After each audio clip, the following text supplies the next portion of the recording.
जाता है, सामने वाले इंसान को उस बात से निकलने में सालों लग जाते हैं।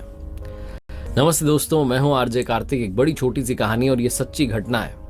हमारे देश के मुख्य चुनाव आयुक्त रहे टीएन शेषन साहब अपनी आत्मकथा में लिखते हैं। उन्होंने बताया था कि एक बार हम छुट्टियां मनाने के लिए मसूरी जा रहे थे। उत्तर प्रदेश के रास्ते से जा रहे थे। परिवार मेरा साथ में था।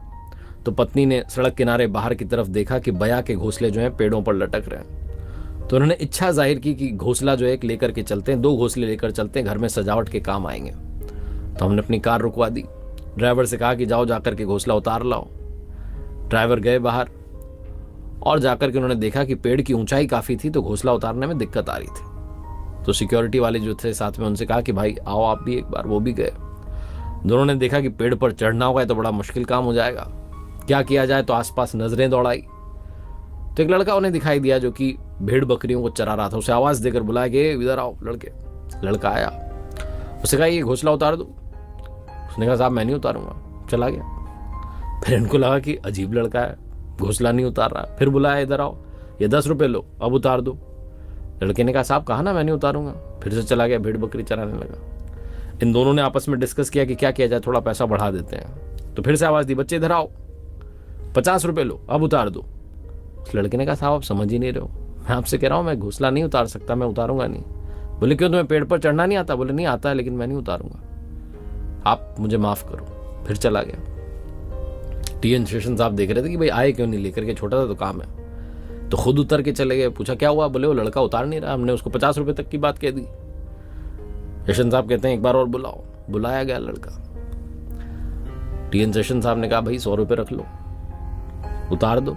उसने कहा नहीं उतारूंगा, आप मुझे 1000 रुपए दोगे तब भी नहीं उतारूंगा। फिर चला गया दौड़ के। टीएन शेषन साहब आकर के अपनी गाड़ी में बैठ गए और शेषन साहब ने लिखा कि मुझे समझ में नहीं आ रहा क्या हो रहा था, मैं समझना चाह रहा था कि कारण क्या है, उतार क्यों नहीं रहा। तो टीएन शेषन साहब ने एक बार फिर से अपनी टीम से कहा जाओ एक बार उसको बुला के बस लाओ, कहना उतारना नहीं है, वो साहब कुछ बात करना चाह रहे हैं। तो गए सिक्योरिटी वाले, जाकर के उससे कहने लगे कि अरे साहब बुला रहे हैं, एक बार बात करना चाह रहे हैं। तो जब उसे लेकर के आए थे तो रास्ते में समझा रहे थे बड़े साहब हैं, सजा दे सकते हैं, पुलिस की टीम आ जाएगी, समझो तुम उतार दो ना। उस लड़के ने कहा नहीं उतारूंगा नहीं। तो आपस में डिस्कस करते उसको लेकर आ गए कार के पास। और शेषन साहब ने पूछा उससे बेटा बस ये बता दो कि उतार क्यों नहीं रहे हो, तुम्हें 1000 रुपए तक की बात हो जा रही है, तुम ये कह दे रहे हो कि 1000 में भी नहीं उतारूंगा, ऐसा क्या है घोंसले में? उस लड़के ने जो कहा वही इस कहानी का सार है। उसने कहा कि साहब मैं घोंसला कैसे उतार सकता हूं, शाम में जब चिड़िया आएगी और अपने बच्चों को नहीं पाएगी तो उस पर क्या बीतेगी, आपने ये नहीं सोचा। ये बोल करके लड़का चला गया।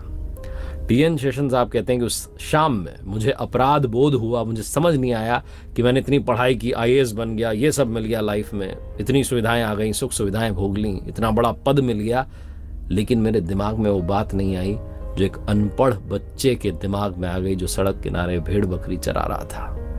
मैंने सिर्फ पत्नी की इच्छा सुनी और उसके पीछे चल पड़ा, ये नहीं सोचा कि आगे क्या होगा।